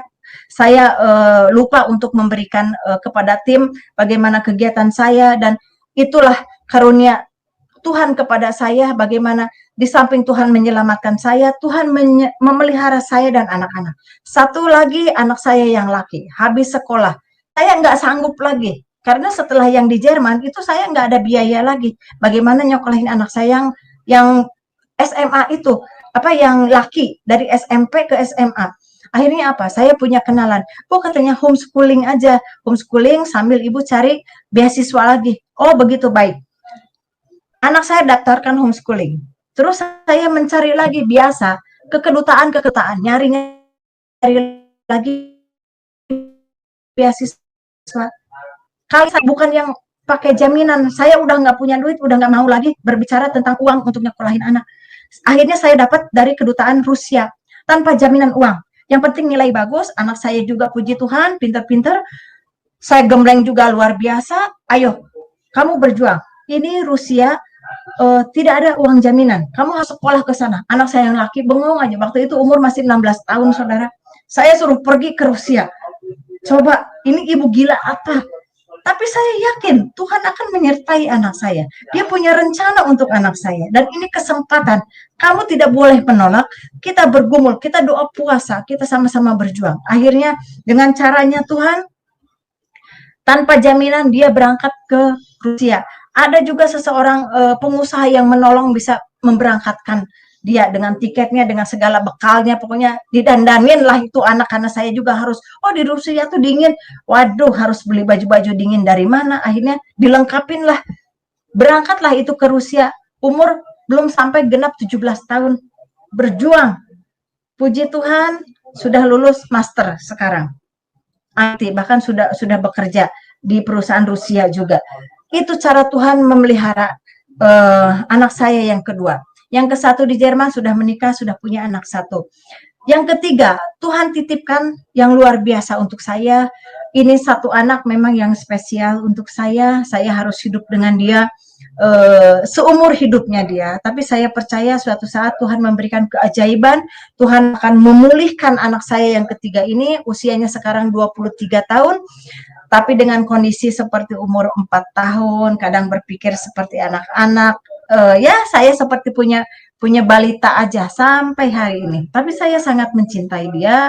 Saudara saya juga kakaknya yang di Jerman, di Rusia juga sangat mencintai. Dan satu hal lagi, bagaimana Tuhan menyatakan kebesarannya pada saat anak saya yang keempat.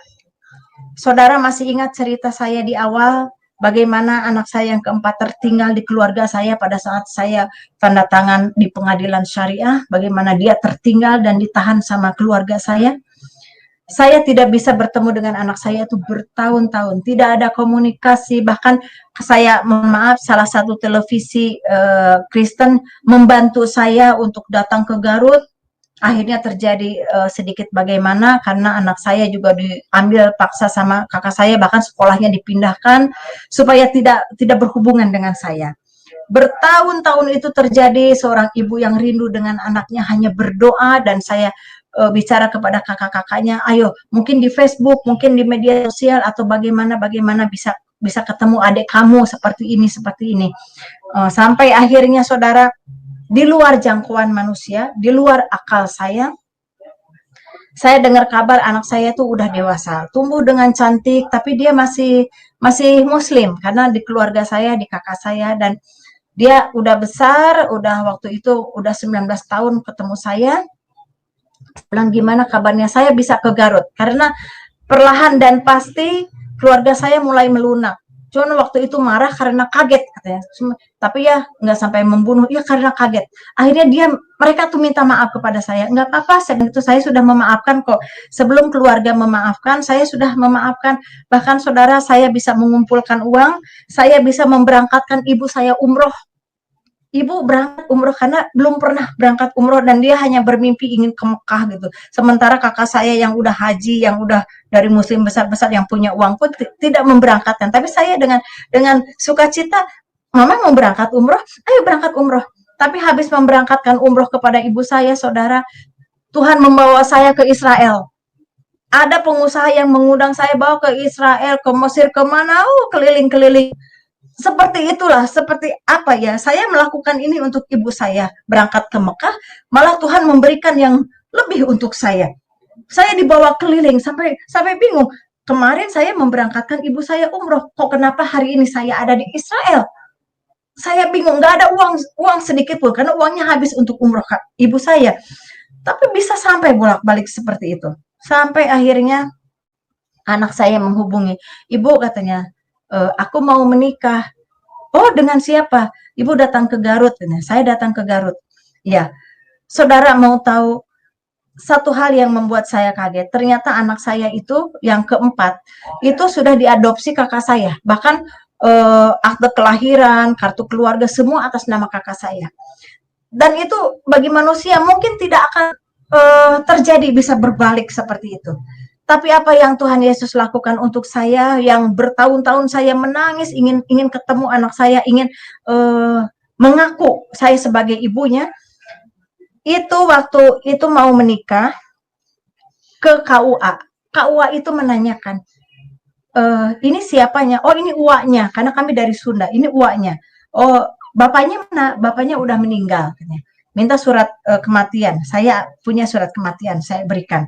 Terus ibunya di mana? Oh, ibu saya di Jakarta, gitu. Masih ada. Oh, begini ya, tolong ibunya panggil karena ini tidak sah, karena harus ibu kandung yang menikahkan dan harus wali daripada saudaranya, bukan dari uaknya, karena garis keturunan di Islam itu, garis keturunan wanita itu kan tidak ada. Yang ada dari garis keturunan pria. Nah, garis keturunan pria, suami saya udah meninggal. Adiknya yang laki juga sudah meninggal. Berarti terputus. Nah, sementara ada satu yang bisa jadi wali, yaitu kakaknya. Nah, kakaknya itu yang di Rusia itu orang Kristen. Sudah terima Yesus. Berarti tidak boleh jadi wali. Nah, kalau di Islam itu kan tidak boleh keluarga dari wanita itu jadi wali. Harus wali hakim. Itulah cara Tuhan. Bagaimana itu akte kelahiran dicoret, bagaimana kartu keluarganya kakak saya dicoret, dan itu sudah tidak berarti apa-apa, dan harus membuat baru dengan akte kelahiran atas nama saya dan almarhum suami saya. Dan wali waktu menikahkan adalah wali hakim. Nikahnya juga di masjid. Saya datang dengan berkerudung, saya datang dengan mengucap, oh Tuhan Yesus, praise the Lord. Sekian kuatnya keluarga saya memisahkan saya dari anak, tapi pada saat pernikahan malah saya yang datang di situ. Bahkan kakak saya sendiri pun tidak datang. Yang ngurus kakak saya yang lain. saya punya besan juga, mereka yang urus semuanya. Sampai ada pesta pernikahan, sampai beres semuanya, tidak terjadi apa-apa, tidak selembar rambut pun jatuh, tidak ada darah sedikit pun. Selama saya berjuang 15 tahun, 16 tahun bersama Yesus. Itu tidak mudah, saudara. Bagi saya, Tuhan Yesus adalah segalanya. Bagi saya, Tuhan Yesus selalu menaungi hidup saya dan saudara tentunya. Saya rindu suatu saat banyak lagi jiwa-jiwa yang bisa Tuhan jangkau, yang bisa Tuhan selamatkan, dan kita sama-sama saling mengasihi, saling berbagi berkat, bagaimana kedaulatan Tuhan Yesus berdaulat atas hidup kita, berdaulat atas bumi ini, menciptakan satu kebaikan, menciptakan satu keharmonisan, kita saling menghargai antara sesama. Dan semenjak saya kenal Yesus, saya lebih mencintai lagi, saya lebih peduli lagi, saya lebih belajar bijaksana. Bahkan Tuhan membawa saya bisa penginjilan ke berbagai daerah di Indonesia. Bahkan Tuhan membawa saya sampai ke luar negeri, sampai bisa ke India, ke Nepal, bisa ke Bangladesh, ke Rohingya, bisa sampai ke Haiti juga, bisa ke negara-negara lain. Bahkan pada saat setelah 20 tahun sendiri, saya juga tidak menyangka Tuhan akan memberikan pendamping. Waktu saya berangkat ke Pakistan, saya sampai ke Islamabad, sampai ke perbatasan Afghanistan, Faisalabad. Dari Karachi ke Lahore dan terus pergi-pergi seperti itu, saya punya rencana, saya ingin berangkat ke Iran, karena saya rindu sekali ingin pelayanan ke daerah Syiah seperti itu. Saya baca di situ kan ada cerita tentang Esther ya, di sana tuh ada makamnya, ada Cyrus di sana, Kuros di sana. Saya tuh pingin ke sana, pingin tahu Iran seperti apa. Di samping NGO juga saya ke sana. Salah satu pastor di Pakistan tuh memperkenalkan, biasalah saya kan penginjil juga bukan orang kaya, untuk berangkat aja harus ngumpul-ngumpulin, baru bisa berangkat dengan sebatas-batasnya. Yang penting Injil Tuhan bisa disampaikan. Apapun yang terjadi, tapi puji Tuhan selalu ada lawatan, selalu ada Tuhan menjaga saya. Sampai akhirnya kalau penginjil mau pergi itu kan yang dicari bukan untuk menginap hotel, tapi cari tumpangan supaya bisa numpang gratis, supaya bisa makan. Kalau makan mah oke lah, kita sambil bawa bungkusan apa. Yang penting tidak merepotkan. Yang penting saya tidak membayar untuk menginap. Salah satu pastor itu memperkenalkan yang dari Pakistan itu, Bu, katanya dalam bahasa Inggris, kalau Ibu mau ke Iran, saya ada seseorang kenalan di sana.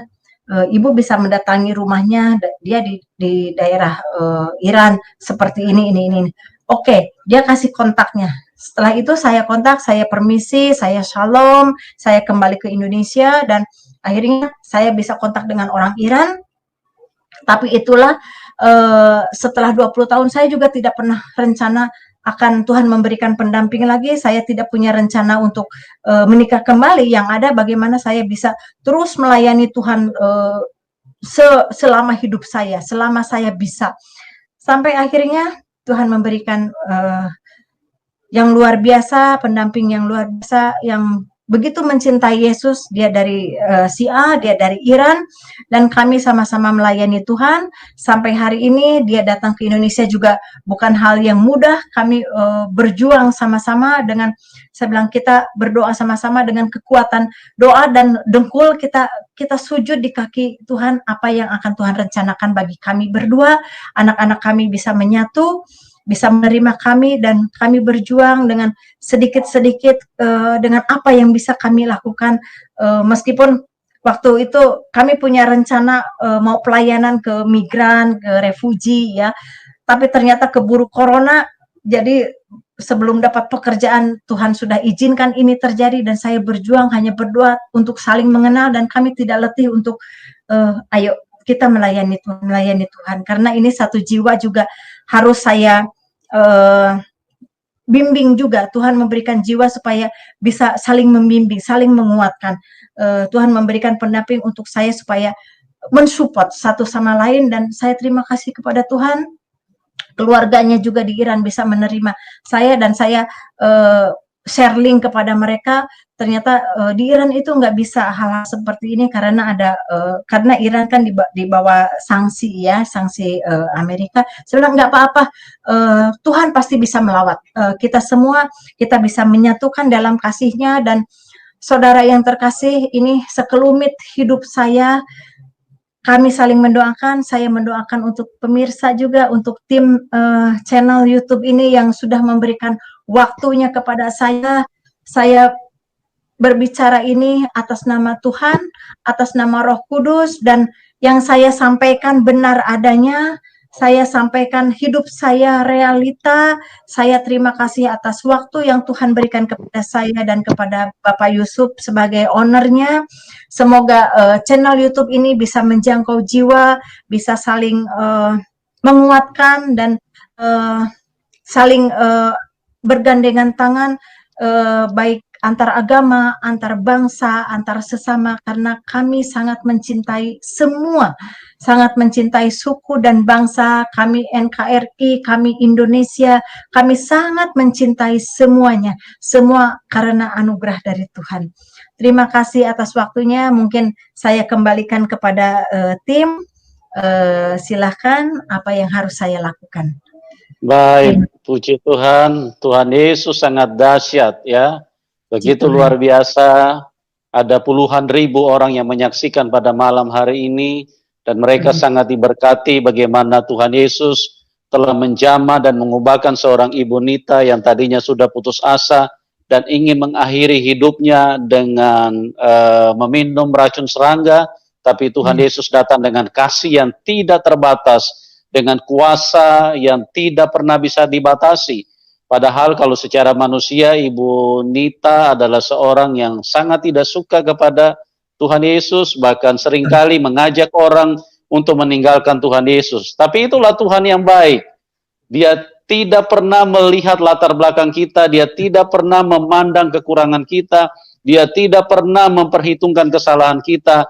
Yang penting kasih-Nya bisa sampai kepada manusia dan dia bisa menyelamatkan dan mengangkat kita dari lumpur dosa, dari hal-hal yang begitu menekan, yang begitu mengerikan, yang begitu membahayakan hidup kita. Itulah Tuhan yang benar, Tuhan yang mengasihi kita semua.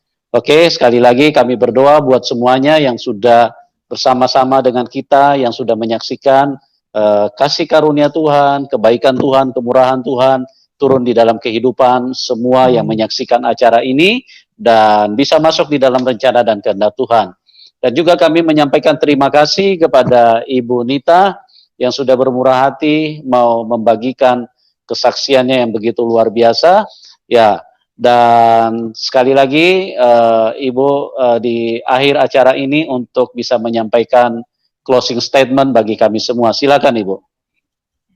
Terima kasih kepada pemirsa yang ada di rumah. Tetap semangat, tetap mencintai Yesus, tetap hidup di dalam kasih-Nya, tetap mengikuti Yesus sampai akhir, dan percayalah setiap hidup ini, baik gelombang besar, baik gelombang kecil, Tuhan Yesus menyertai kita semua. Tetap semangat dan terus mencintai Yesus. Salam untuk seluruh keluarga dan pemirsa. Tuhan Yesus memberkati. Selamat malam. Baik. Puji Tuhan, haleluya, terima kasih, dan Tuhan Yesus memberkati kita semua. Sampai berjumpa di program selanjutnya. Salam kemenangan buat kita semua. Amin.